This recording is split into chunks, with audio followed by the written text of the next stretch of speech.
So he doesn't want us looking around his office. Looks like we aren't welcome. Seems that case isn't over with yet, after all. What do you mean? Chief Ganton had a request to search the crime scene. That means there must be a reason he doesn't want us looking around in there. You mean like a clue? There's gotta be a way we can get inside the chief's office. Yeah, but how are we gonna do that? Well, let's go to the underground parking lot. Actually, before we do this, I don't know if I actually examined Charlie in this case, so we're gonna do that. His plant, Charlie. I've been taking care of him in Maya's absence. Huh? He looks a little yellow today. Oh, I watered him just now. I mixed in a lot, too. Mixed in what? Why, my very own scientific additive. Well, Charlie, you like it? I told you, he's turning yellow. That was funny. Anyways, underground parking lot time. Sorry, I had to do that. No one's here today, not even Miss Starr. Everyone's probably busy looking into exactly what went down in the evidence room. That must be where the detectives are. But we proved in court today that no one was murdered in the evidence room at 5:15 p.m. on the day of the crime. Yeah, I thought we were finally making some headway in our case.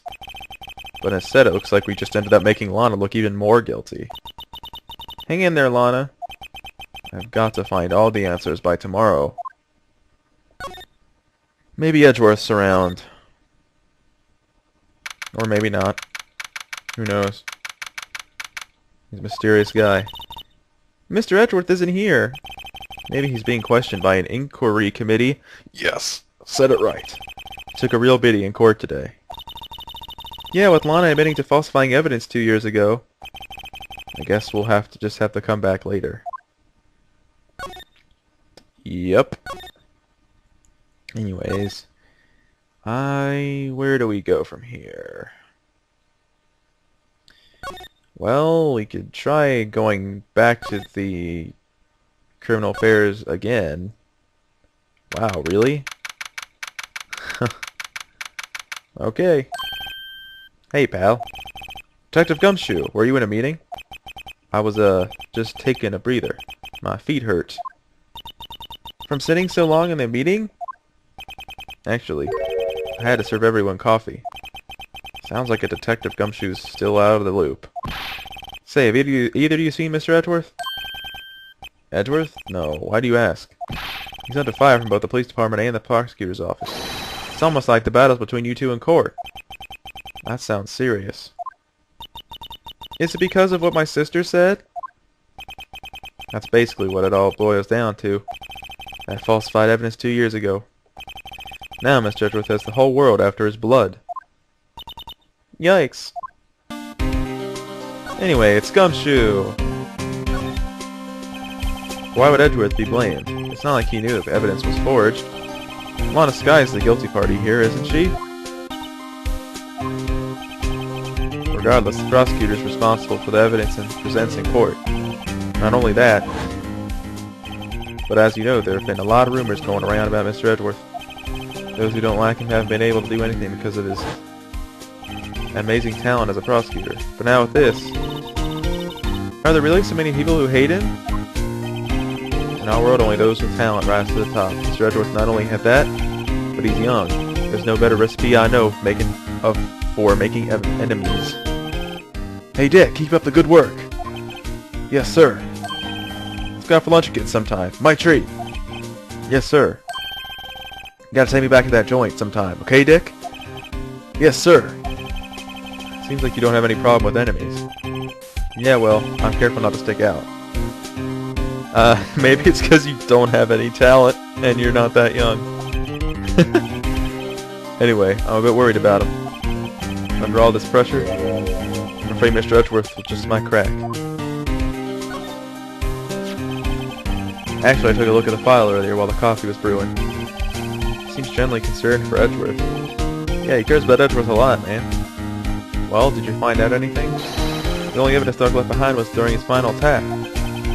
His final attack? You mean when he killed Prosecutor Marshall, who was trying to protect some girl? We already know this, Phoenix. Me. Seems Detective Gumshoe never realized Emma was the girl. That's when he left the most incriminating evidence of all. Well, what was it? Oh, let's see. I think it was something to do with the murder weapon. Oh, I forget. Look, it's all written somewhere in here, okay? Powers of recollection never fail to impress. Maybe we should show him the murder weapon. It might jog his memory. Yeah, maybe. We'll do that after we talk to him about this. Mr. Dark was 42 at the time of the crime. He was just your run-of-the-mill businessman. A businessman? What made him take the serial killing? One day on his way home from work, he hit someone with his car. With his car? So, it was an accident? An accident, yes, but transformed him into an animal.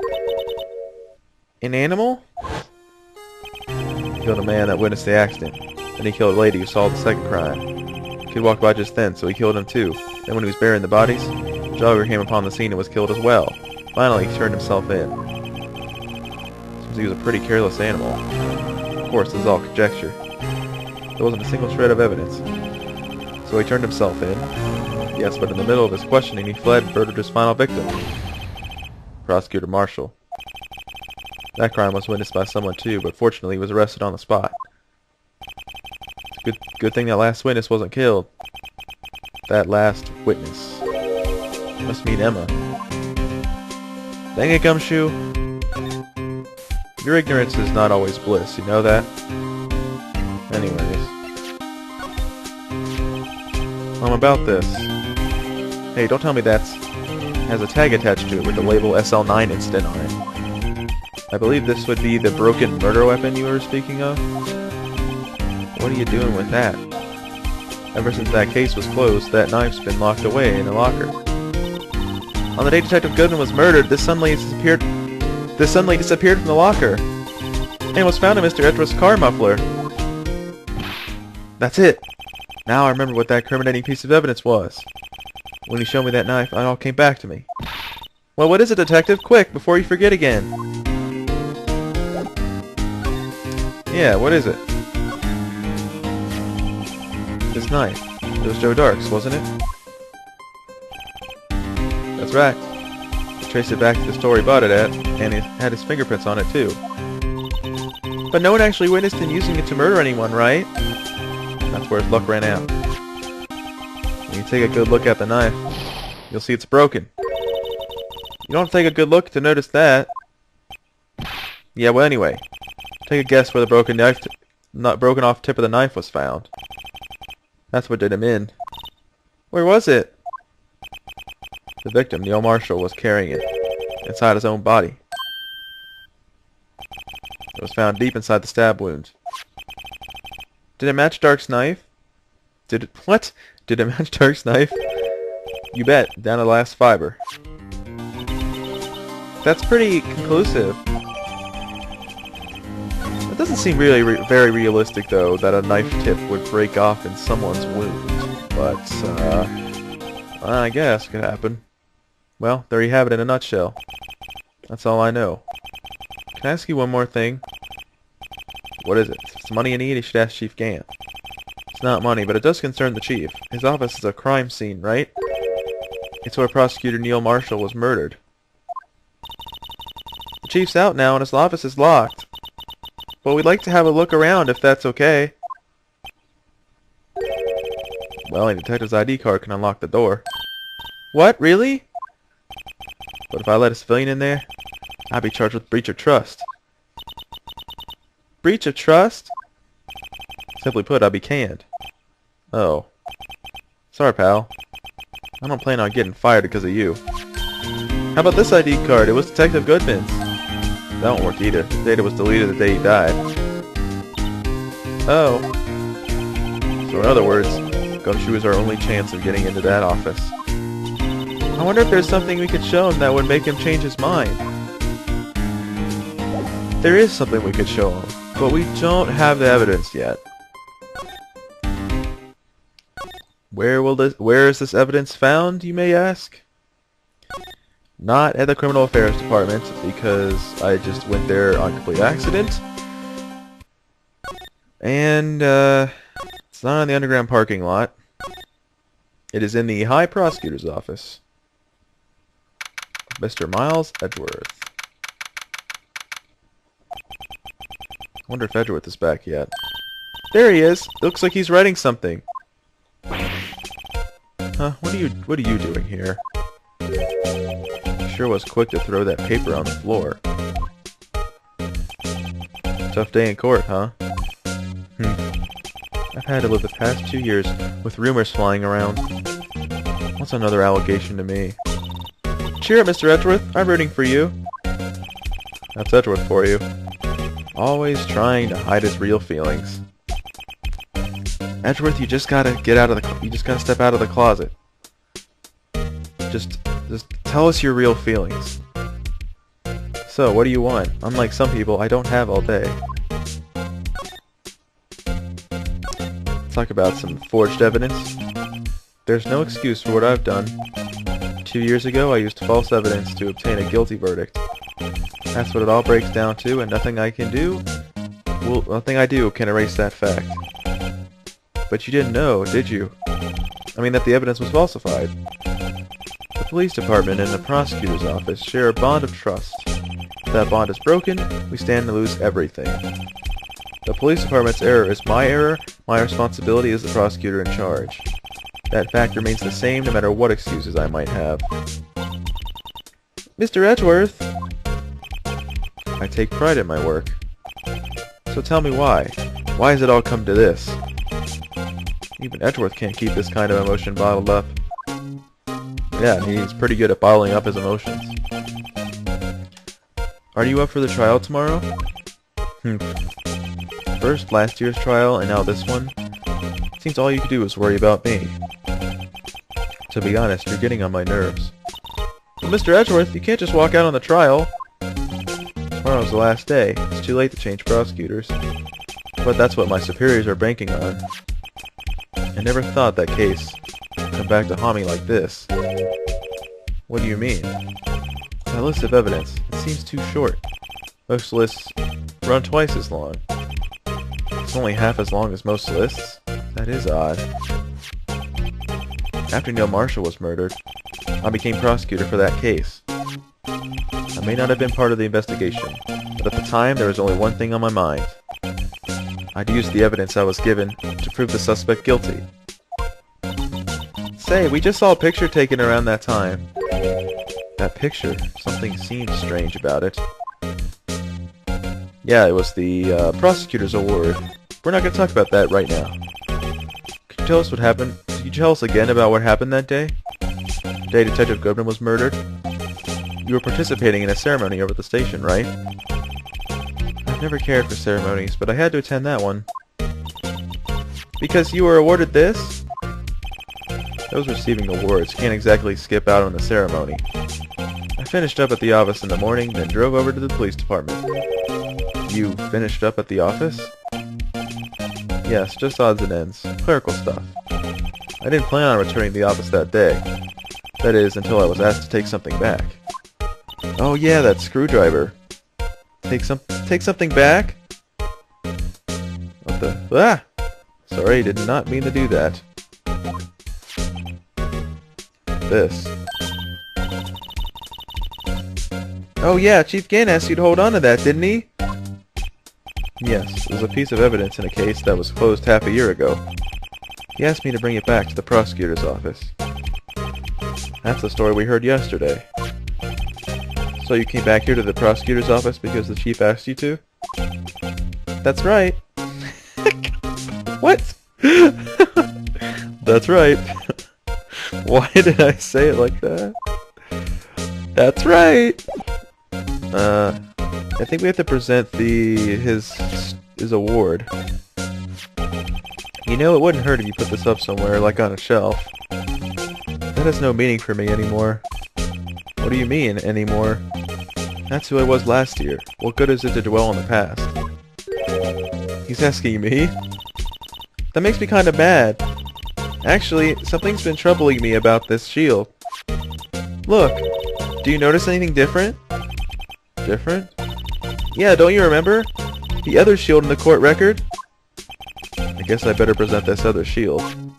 Okay, so you have to present the photo then. Boom! This picture was hanging on the wall in Chief Gant's office. Prosecutor Neil Marshall. He had just started making a name for himself. Looks like this was taken when he received the King of Prosecutors trophy. Speaking of that, there's something that bothers me. Yes? The trophy Mr. Marshall is holding. It's a little different than yours. Yes, you're right. I remember now. Remember what? That was the official prosecutor trophy used until that time. There's a story behind it. A story? Sounds interesting. Would you mind telling it to us? It's simple, really. Contradiction. That's what the award's based on. Now, I'm not sure if this tale that he's about to tell us is actually based on a real legend or not, but yeah. This award originates from an ancient Chinese tale. In Chinese, the word contradiction is written with two characters. The first means halberd, and the second means shield. Have you heard this story? Me? Oh, sure, everyone knows that. Why don't you tell me, though, for Emma's sake? Very well. Good job, Phoenix. Way to go, that was real subtle. Long ago in the kingdom of Chu. Okay, this couldn't be it. That can't be real, right? There was an arms merchant. One day he presented the king with two items. The first was a halberd he claimed could slice through any shield or armor. The second was a shield he claimed could withstand any weapon. Wait a minute. Objection! Those claims contradict each other. Very perceptive. But then again, you've heard this story before, right? Anyway, as you mentioned, nice cornered theme. Anyway, as you mentioned, the very descriptions of these items discredit them both. When the king pointed this out, the merchant was left speechless, and thus the Chinese word for contradiction was born. Yeah, I doubt that's real. That seems made up to me. Oh, I see. So the chipped shield and broken knife symbolize... Precisely so. They symbolize the merchant's items. The ancient tale ends with the merchant at a loss for words. But it's on our nature to pursue matters to their conclusion, even if it results as something as ugly as this. Wow, thanks, Mr. Edgeworth. I learned something new today. That's funny. If that's so, then why were you only given a shield? You'll have to ask Chief Gant. 2 years ago, he had the halberd part of the word abolished. Chief Gant. Huh. Interesting. Why would he take that off? Anyways, remember at the beginning when we came here, he threw something on the floor? We have to examine that something. I wonder what he was writing before. Come on, Mr. Wright, let's take a look. Are you crazy? Edgeworth is sitting right there. Just distract him, I'll check it out. Hey Edgeworth. Is that Detective Gumshoe out the window there? Oh no, he's falling to the ground! Hold on, first let me see what this girl's doing, crawling around my feet. He didn't even look. Good job, Ed. Good job, Phoenix. What? What? Letter of... If you can't read, I'll read it for you. It says, letter of resignation. Resignation? Edgeworth, you don't mean... I'm tired, Mr. Wright. I feel as if something inside me has died. But Mr. Edgeworth, none of it's your fault. I know the path I've walked. You don't need to tell me. And the path I've walked hasn't been a just one. I can't forgive myself for what I've done. And no one else should forgive me either. Uh-oh, I think he's serious. Mr. Wright, please, you have to do something. This letter of resignation, I wonder if I could use it for anything. Maybe it'll get Gumshoe to let us into the chief's office. Well, that's the one chance we've got. Underground parking lot. Excuse me. Would either of you care for a quarter pound of roast beef? Miss Starr, I guess she's out of lunches. You certainly are the curious sort, aren't you? Kind of like the first person who sucked a cow's nipple to discover milk. Oh, God. Still, I never thought you'd go digging up that case from 2 years ago. Everyone in this trial was involved in the SL9 incident. Not only that, but the murder occurred on the very day the evidence from that case was due for transferal. This can't all be attributed to mere coincidence. Aren't you forgetting something? You know, that little scene I happened to witness? The instant Lana stabbed Detective Goodman with a knife. No matter how much of the past you dig up, it won't change what I saw. Roast beef is meant to be savored when eaten. That's roast beef. It's tied up in a little bow. Miss Starr's hatred toward Lana. It all dates back to 2 years ago. We talked to Angel Star for the 3rd time. Joe Dark, that's a name I'll not soon forget. We trailed him for half a year. Oh, the pressure. Still, I don't think I was ever more alive than I was then. Those days were steamier than a bowl of hot gravy. Okay then. Poor old Jake Marshall, though. Must have been going through hell. You mean because of his brother's death? They were close, those two. After Neil died, something took over Jake. He became obsessed. Seeing Jake like that made her all the more desperate. Her? Lana Skye. My sister? The best of the best were put on the SL9 case. Of course, they were led by the legendary duo. Lana and Chief Gant. Yep. That legendary pair was the reason we were able to keep up our investigation. That's why we're so shocked over how it turned out. You mean with the forging of the evidence? Don't get me wrong, Joe Dark got what he deserved. Still, it was obvious that the evidence produced in court was being manipulated. Items our team never found would suddenly appear, while other items were kept secret. But you didn't have proof anything illegal was done. I'm proof enough of what happened. After that case, all of us save Goodman were relieved of our duties, most without even so much as an explanation. Then Lana Skye transferred to the prosecutor's office and became chief prosecutor. Lana always wanted to be a prosecutor. Nothing's quite as simple as it appears. Huh? Lana Skye was merely being used as a pawn. That's my take on the matter. She was being used? By whom? Damon Gant and Lana Skye. 2 years ago, Gant was chief detective, and Lana second in command. They were the best. They solved all kinds of cases together, didn't they? Damon Gant's magnetism in particular was almost unreal. His magnetism? By that I mean his ability to track evidence. He produced the most incredible evidence in the cases he handled.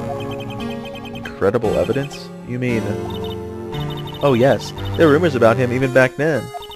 No one dared confront him, though. I take it she's talking about forged evidence. Back then, everyone looked up to Lana. All the detectives wanted to be like her. Really? Oh yes, myself included. I was a fool, really. She hated anything crooked, and always watched out for the other detectives. That's why she was so concerned for Jake. Mr. Marshall. When Jake's brother was murdered, she felt as if she had lost her own brother. If it wasn't for her, I don't think Jake would have ever recovered from her shock. That's what makes it all the more infuriating. Miss Starr. That's why I'll never be able to forgive her. Why does she have to turn so cold after that? There's gotta be some reason for that, right? People just don't change like that. Lana transferred to the prosecutor's office 2 years ago, didn't she? Yes, thanks to Chief Gant's powerful influence. Chief. That's right. Having solved the SL9 case, his position as chief was secured. There was only one thing left for him to control, and then no one could stand in his way. The prosecutor's office. What? You mean that's why Lana was transferred? If he could control the chief prosecutor, he can control the prosecutor's office. That must have been his goal all along. But how could he control Lana? I don't know, but one thing's for sure. Ever since that case ended, she's never been the same. It's only logical to conclude there must have been a reason for her change. At last. At last. I'm finally getting close to the bottom of this ugly mess. Thank you, Miss Stoner. You listen to me, rookie. It takes more than just ingredients to create fine cuisine. I hope you turn out to be a better chef than I've been. Anyways, Chief Gant, your name seems to be popping up all over the place now. Huh. Very interesting. Anyways, now that we finished talking to Angel, it's time to go back to Criminal Affairs. And Gumshoe should be here still, and we can give him that note. Oh, you're back. You're still here? Gotta make 150 copies of these files. Brewing coffee, copying files, turning into a regular DJ. You're a DJ as well? If I'm not mistaken, I think he means desk jockey. Oh, that DJ. Gotta admire your persistency, but my answer's still no. I'm not letting you in the chief's office, period. Be my neck on the line. That office is the last crime scene in the SL9 incident. I have to take a look in there. There's gotta be something we could do to make the detective change his mind. Yep, and it's the letter of resignation. He cares about Edgeworth like more than anybody. What's this crumpled up piece of paper? No way! Mr. Edgeworth can't be serious! Is he ever not serious? I can't believe they pushed him this far. Mr. Edgeworth really feels responsible. First I thought he was as cold as ice. Now I know different. He trusted us detectives to provide him with sound evidence. We betrayed him. Detective! That's it. Made up my mind. But... Here, take my ID card. You can't do that. If someone found out... They wouldn't let you off the hook with another lost item report. Look at me. It's no secret I'm already out of the loop. After all, I'm friends with Mr. Edgeworth. Depending on how this case turns out, it may already be as good as terminated. What? So at least let me do this, for Mr. Edgeworth's sake. Alright, detective. Thank you. Well, we can at least check out the chief's office. To the chief's office.